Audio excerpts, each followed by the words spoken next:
Heyo, c'est Roxane et bienvenue en ce premier jour du Inktober. C'est parti! Alors, le premier mot proposé par Jake Parker dans sa liste cette année est Swift, qui signifie rapide. On va donc essayer d'évoquer ça dans un dessin aujourd'hui. Comme je le fais souvent avant de passer au format final, j'ai fait quelques petits croquis dans mon sketchbook pour voir où me menait l'idée avec le mot rapide.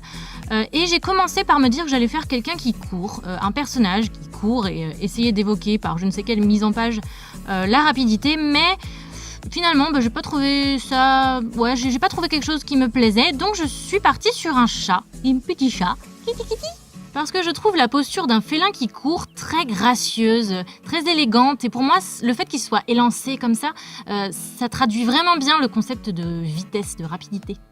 Le truc, c'est que je ne savais absolument pas dessiner les chats et c'est quelque chose, en tout cas, qui est réputé, je crois, pour être très difficile à dessiner.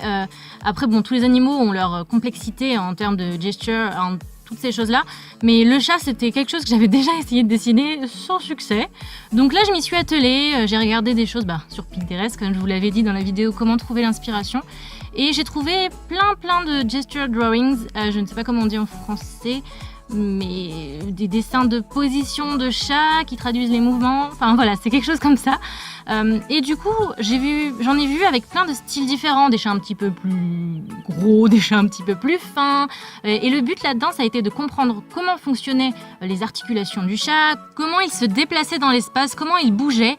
Et je l'ai compris donc au bout de quelques temps. Et après, il a fallu que je trouve mon propre style, mon propre trait en fait pour faire les chats. Au début j'ai essayé de faire des chats un petit peu plus ronds, etc. Mais moi j'aime bien quand même tout ce qui est courbe, ce qui est assez élancé. Et pas toujours, mais c'est vrai que mon trait est assez long. Enfin, je trouve, même dans mes personnages, ce sont des personnages qui sont assez longs. Et je suis un trait, c'est un peu bizarre dit comme ça, mais disons que mon trait de crayon est assez, au feeling il est très rapide. Donc je fais...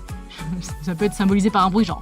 Enfin voilà, c'est-à-dire que je dirige quand même mon poignet avec ma tête, mais je laisse globalement aller mon poignet un peu où il veut.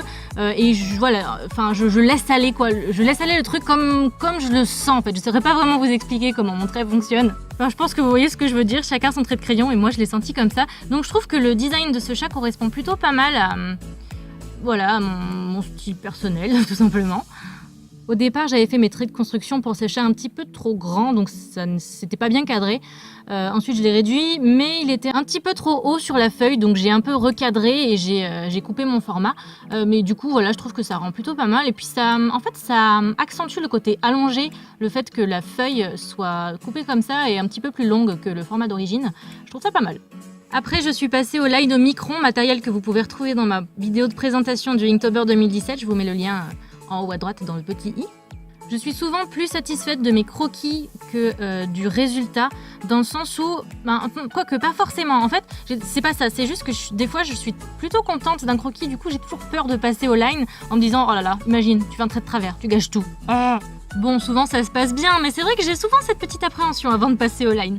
Après, elle n'a pas vraiment lieu d'être parce qu'au stade du croquis, le dessin n'est pas terminé, on n'en est pas au même stade, je veux dire, on peut pas avoir de toute façon le même rendu à la fin que ce qu'il y a au début au niveau du croquis, et vaut mieux un dessin fini qu'un dessin parfait. C'est d'ailleurs une vidéo de Jake Parker qui s'appelle comme ça, Finish Not Perfect, et il a parfaitement raison dans le sens où on peut être très satisfait d'un croquis, mais ce n'est qu'un croquis.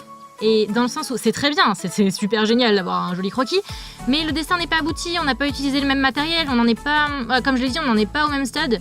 Et le dessin, de toute façon, si on continue pas, il n'aura jamais de finalité. Et c'est quand même bien dommage quand on a un joli croquis avec un joli concept et tout ce qu'il faut, et qu'on peut pas voir un dessin au maximum de son potentiel. Voilà, c'est ça en fait l'idée. C'est un croquis, c'est bien, mais quand on en développe le potentiel, c'est encore mieux. Bon, après le line, je suis passée au remplissage, si je puis dire ça comme ça, ou au volume en fait. J'ai commencé à construire mes volumes, mes contrastes, etc. Et j'ai choisi de travailler l'encre comme de l'aquarelle. Surprise, n'est-ce pas? Parce que c'est comme ça que j'ai l'habitude de travailler ce genre pas de peinture, mais de médium liquide. Et en fait, j'ai découvert que, je le savais déjà, mais... parce que je me suis un peu entraînée avant quand même, mais l'encre se diffuse plus que l'aquarelle. C'est-à-dire que dès qu'il y a un peu d'eau sur la feuille, hop, l'encre elle vient s'y mettre et elle vient remplir la zone mouillée.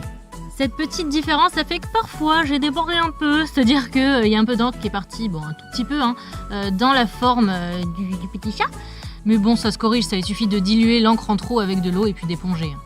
Donc j'ai fait mon fond avec des petits traits qui symbolisent la vitesse et des petites spirales qui symbolisent un peu le vent. Voilà, puis j'en mets souvent des spirales comme ça dans mes dessins. Voilà, c'est tout pour ce speed paint. J'espère vraiment que ce premier jour vous a plu, qu'on va passer un joli mois ensemble et que ça va vous plaire, que les prochains jours vont vous plaire aussi. Si vous avez aussi réalisé une illustration pour ce premier jour du Inktober, n'hésitez pas à me le dire en commentaire, je serais ravie de le savoir. Ou alors notifiez-moi sur les réseaux sociaux, comme ça je pourrai aller voir ce que vous avez fait. N'hésitez pas à partager cette vidéo si elle vous a plu ou à lui laisser un petit pouce bleu. On se retrouve demain, même heure, 16h30 sur la chaîne pour un nouveau mot et une nouvelle illustration. Bye!